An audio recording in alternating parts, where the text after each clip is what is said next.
us out with you quickly, but for less. Unacceptable. We work hard to get you the maximum settlement possible. Faster. How fast, you ask? Work hard, that's all.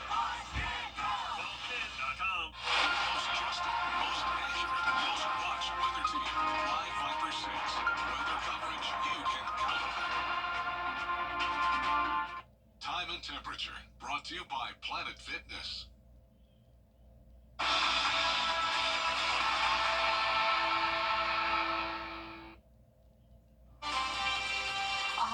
There today and will be tomorrow, but a relief in the humidity is coming soon. I'll have everything you need to know.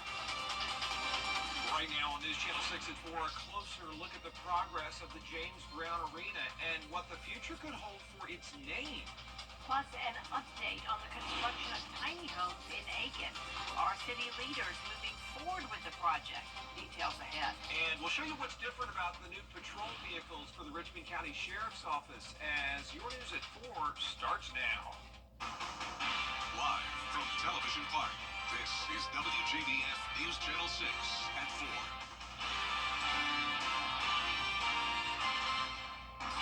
Good evening, everybody. I'm Brad Means. And I'm Jenny Montgomery. Thank you so much for joining us. Coverage you can count on begins with an update on progress on a new arena downtown. Demolition of the old James Brown Arena is complete, and now engineers are getting ready to start building the new one. Graham Lee has the story. The area behind me doesn't look like much now, but just a year ago, it was the home of the old James Brown Arena. Now, engineers and the Augusta Coliseum Authority are giving updates on the biggest project in Augusta's history. After destroying the old arena last summer, engineers are now working on getting sediment ready to build the new structure. The Coliseum Authority is also having conversations about potentially changing the name of the new arena. James Brown's name was on the old arena for 18 years before closing last May. Consultants say they are still planning to honor him, but as conversations continue, they're calling the old JBA the new Augusta Arena. James Brown's legacy will be honored and will always be honored here and also at the arena. And so those conversations will go forward. It'll be really fun, just like hockey. It's going to be fun to roll out, which business is going to be on the side of the building. It'll be fun to roll out the name of the hockey team, etc. So stay tuned. Engineers are expecting to go vertical with the new arena in November or December.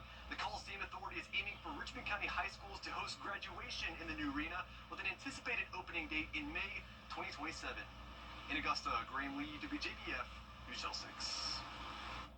It's time now for our first look at the weather. And for that, we want to check in with meteorologist Avery Gray. You said it was going to be hot and humid today, and it certainly is. Yes, it is, and the humidity will be continuing for tomorrow, but we will have that cool down later. Right now, we are looking at the Live Viper 6 satellite and radar, but we are currently over the majority of the southeast of the United States. They are experiencing that breakout. Right now, though, we're in the Terry Lambert Hyundai Skyview camera over SRP Park as they are preparing for their game this evening. And our forecast for that is 89 at 7 p.m., 85 by 8 p.m., and around the CSRA, our temperatures are in the 90s, and our feels like are in the mid-90s. Dew points are very, very high, sitting at 65 in Augusta, 69 down in Bamberg County, 68 near Lincolnton. And look at this temperature change, about a 6 degrees hotter in Waynesboro, 6 degrees hotter in Evans and Gibson and Crawfordville as well. Our breeze, we have a slight breeze right now coming in from the southwest, and we will see some thunderstorms that over the night into the early morning hours. I'll have everything you need to know coming up.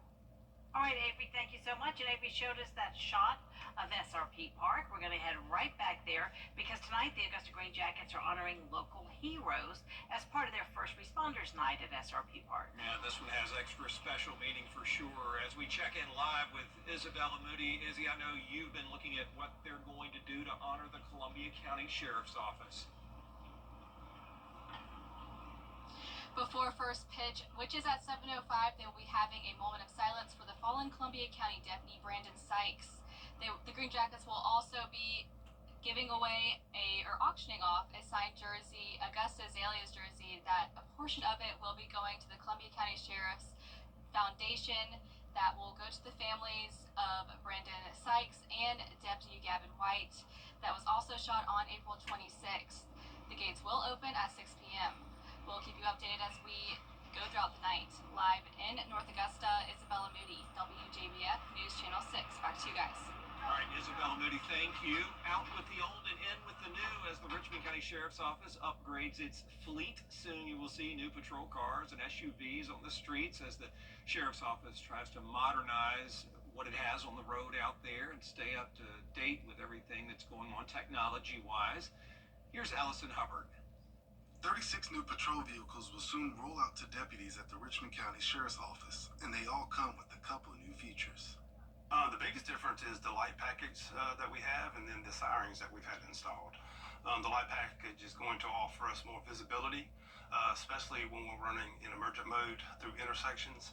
The visibility is definitely an improvement.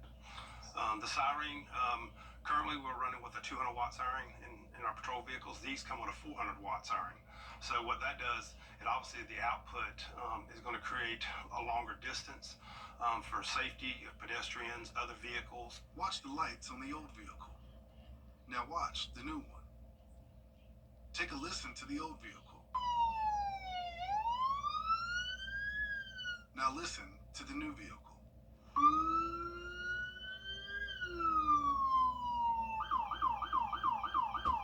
Captain Whitehead says there's a bigger takeaway from this than just the new car. You know, I think the biggest takeaway from this is the improved overall safety, and that's the purpose of the light bars and the sirens. You know, the vehicles themselves, they pretty much stay the same as far as the build of them, the interior. We're just seeing the positive part of the exterior of the vehicle, which is where the safety part comes from. In Augusta, Ellison Hubbard, WJBF News Channel 6. And they're hoping to have all 36 vehicles out pretty soon, by midsummer.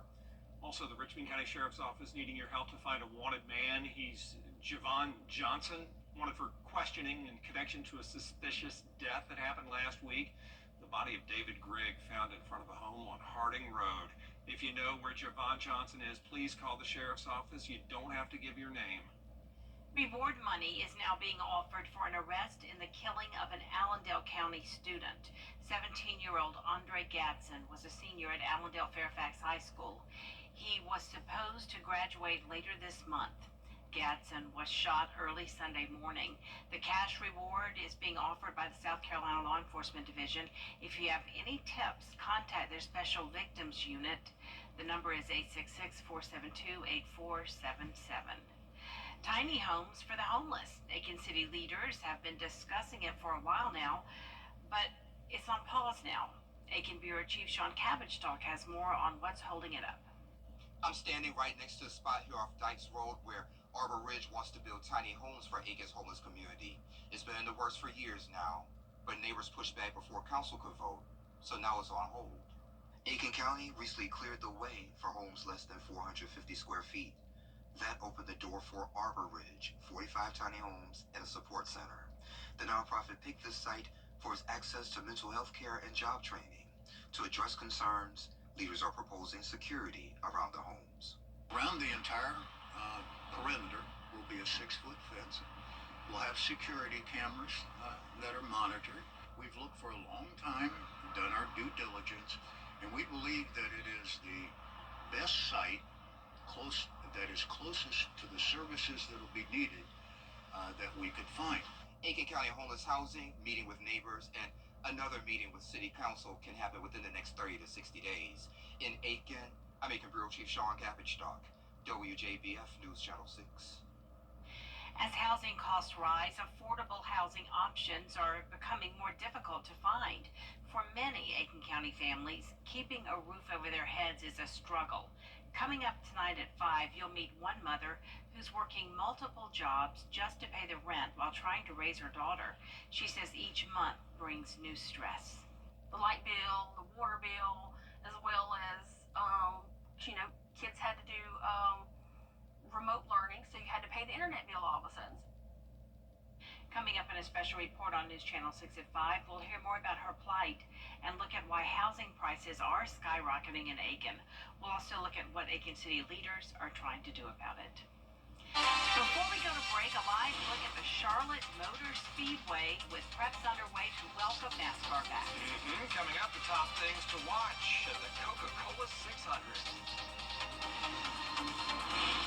A severe weather outbreak continues across the United States. What that means for here at home, I'll have everything you need to know. Easy, take yourself in a Ford F-150. Get employee pricing plus 3.9 for 72 months, plus up to $6,900 in total savings on select F-150s. Only at your local Ford dealer. Hello? You gotta get your story straight. What an idiot. Get it you know. Don't give a rat's behind. That's it. And I'm just getting started. Judy Justice. Weekdays at 3 on News Channel 6. Meteorologist John Blair. Weather coverage you can count on. Welcome back, everyone. The Coca-Cola 600 is the longest NASCAR race of the year, and it's happening at the Charlotte Motor Speedway. There is a lot to keep up with throughout the event on Memorial Day weekend, and to help us get started, Joey Ellis with the 4 things we need to know ahead of the Crown Jewel event. Certainly a lot on the schedule at Charlotte Motor Speedway leading up to Sunday's Coca-Cola 600, but fortunately for those attending the festivities this weekend, unlike last year's weather-shortened race, the forecast looks good for racing, and there are storylines aplenty, but I narrow it down to 4 things to know with NASCAR descending upon Charlotte this weekend. Number 1, the big story to watch, Kyle Larson, arguably NASCAR's best pound-for-pound driver, making his second run at the double. After getting through the Indy 500 a year ago before weather thwarted his chance at the Coke 600. Despite a Friday crash in Indy 500 qualifying, he'll start 19th Sunday in Indy, but the focus for him remains in the Hendrick Motorsports number 5. I love to race, and I love to compete in big events, and love to try and learn new things and challenge myself, and too, I mean, I looked up to Tony Stewart, so he's done it a few different times, so all of that would be reasons why I want to do it. Number 2, Christopher Bell, a hot start to this year. 3 straight wins in Atlanta, Coda, and then Phoenix.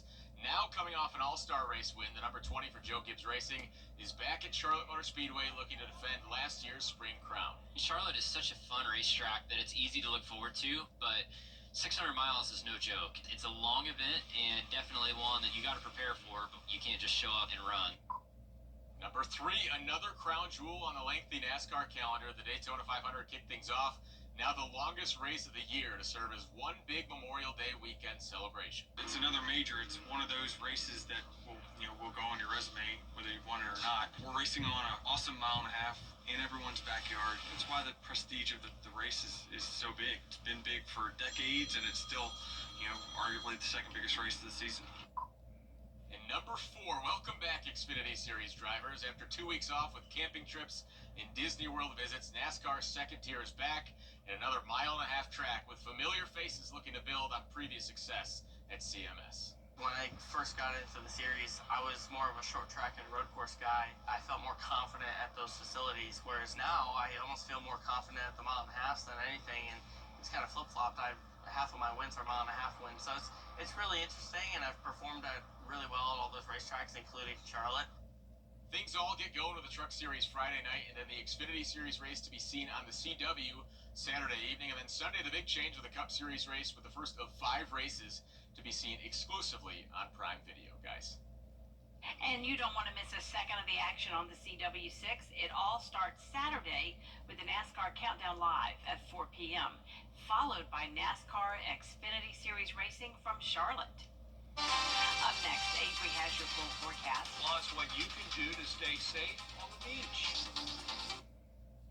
Weather headlines on WJBF News Channel 6. Brought to you by Hickson Roofing. If your roof needs fixing, call Mr. Hickson. The WJBF Scholar Athlete Awards honor high school students from around the CSRA for outstanding achievements, both on the athletic field and in the classroom. I'm Tamika Lampkin from Jefferson Energy Cooperative. Being a Scholar Athlete means excelling in both the classroom and in sports. If you know a high school senior that thrives in the classroom and on the athletic field, we encourage encourage you to nominate them for the Scholar Athlete Award. Here's how. To nominate, go to WJBF.com and click Scholar Athlete Award under the Sports tab. CSRA. First time that when I see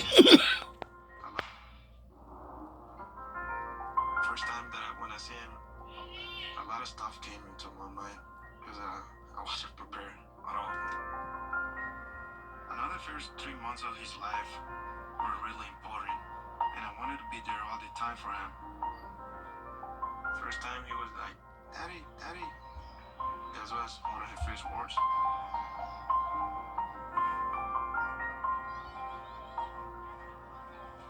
He grew up so quick.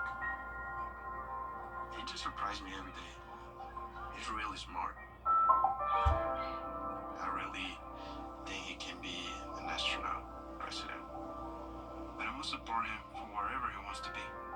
Whether he want to be a photographer, musician, whatever. As a father, I guess you don't focus on you. I put himself first. That's what a dad does. It is National Beach Safety Week, and the busy summer tour season is right around the corner. And South Carolina leaders are reminding you to stay safe at the beach.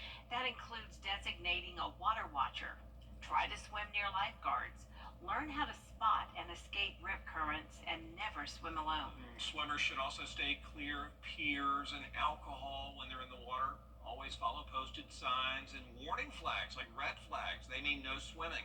Yellow means use caution.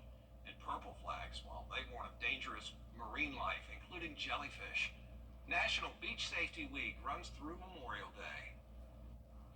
Now, your most accurate forecast with WJBF Live 5 or 6. Well, with all of that talking about the beach, it definitely makes me want to go to one. This is the Terry Lambert Hyundai Skyview Cam over Myrtle Beach, South Carolina right now. And as you can see, it's really windy outside. Those waves are definitely coming in. But here at home, it's 92 degrees, but it feels like it's 95. A southwest wind coming in at 8 miles per hour. Those dew points are high, causing our humidity to feel a bit muggy outside. Taking a look at our Live Viper 6 radar, you can see that we have some storms off to our east, but those are dying down right now. Those were caused by that stationary front we had come through yesterday. And down here in this corner near this Macon radar, you can see all of this feedback. Well, those feedback are caused from bugs, actually. So it's been a hot and muggy day. I guess you could call it a buggy one as well. Around the CSRA, temperatures are in the low 90s, and it feels like we are around 95 in Augusta, 94 near Lincolnton, 95 in that Barnwell-Allendale counties as well. Taking a look at national temperatures, though, 92 in Augusta, 88 in Birmingham. Take a look at this, 87 in Little Rock, Arkansas, but 64 in Kansas City. That's definitely the impact of that cold front that's coming through. And that's what we're tracking right now. Currently, you can see that low pressure system associated with this cold front causing all of these pop-up storms. And you'll definitely see a closer view here. If you take a look at this, we also have some confirmed tornadoes on the ground. But what that means for the United States, well, the majority of the southeast is in that enhanced risk, but currently at home, we will only see that slight risk to our northern counties and then a marginal risk down below them. So taking a closer look at what that cold front is going to do as it comes through the area, we can currently see that those storms will start to make its way into close to our proximity at 12 a.m. Those will continue to come through. They will definitely start to weaken, though, as they pass through the CSRA. Taking a look at rain chances, again, tomorrow we have that 30% for the early morning hours, 20% on Sunday, and then we'll increase those rain chances as we go into next week. Our temperature trends, we are going to be above average today and tomorrow, especially tomorrow at 90 degrees. We'll go down to 82 on Friday and Saturday and warm back up just in time for your Memorial Day weekend. Tomorrow, we'll start off our day at 73 degrees at 7 a.m., warm up to 89 by 3, and we'll cool off just by 1 degree at 6 p.m. Taking a look at our lows for tonight, we've got 70s, just about 70 across the board. much higher than average. And then our highs for tomorrow will be sitting at around 90 for the CSRA. And here's a look at your 10-day weather forecast. Tomorrow we'll have those few morning storms sitting at 90 degrees, and we will start to cool down 82 by Friday and Saturday. We'll start to increase those chances for storms Sunday and into next week. All right, a lot going on weather-wise, Avery. We appreciate it. Yeah, absolutely. And we are excited to announce that your most watched local news is getting a big plus. Yes, WJBF News Channel 6 is now on demand with WJBF 6 Plus. Has lots of weather, lots of sports, lots of news. You can stream it anytime, anywhere. And it's totally free, no subscription required. You can download it onto your favorite streaming device, Roku, Amazon Fire TV, and Apple TV. And you can get a lot more information about it on WJBF.com/plus. What motivates you to travel? I'll still add the new study that shares the special reason some people explore the world. Ronnie Flynn here with The 6. Have you ever picked a vacation destination just because you wanted to try the food? A new survey shows you're in good company. Apparently, a third of Americans say they've traveled somewhere just for the cuisine. That includes crossing state lines for a certain snack or meal. The survey also shows the average American would spend $180 to try their favorite international food in its country of origin. 480 bucks? Yeah. Pretty worth it. Authentic. There is more coverage you can count on coming up at 4:30. Including why Walmart prices may be increasing. Stay with us.